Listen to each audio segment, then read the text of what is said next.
Maxine at Fabricland. I'm inspiring you today with corduroy. So we've got a good range of corduroy. If I show you all the colours that we've got in our range, there's something there for everybody. Okay, we do an 11 wale corduroy, which is this finer one. Okay, like the traditional needle cord. And then we do a chunkier cord, which we call butter soft. And this is 8 wale.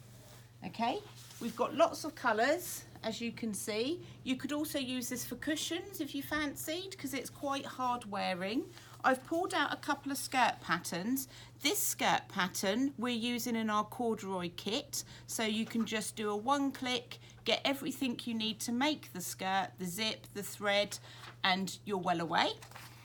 And then I've also picked out this pattern, which I think would look gorgeous made in corduroy, especially with this little accent frill down the front. So hopefully I've inspired you to get some sewing done, ready for winter. This would look gorgeous with tights and boots, lots of colours. So goodbye from me. Thank you.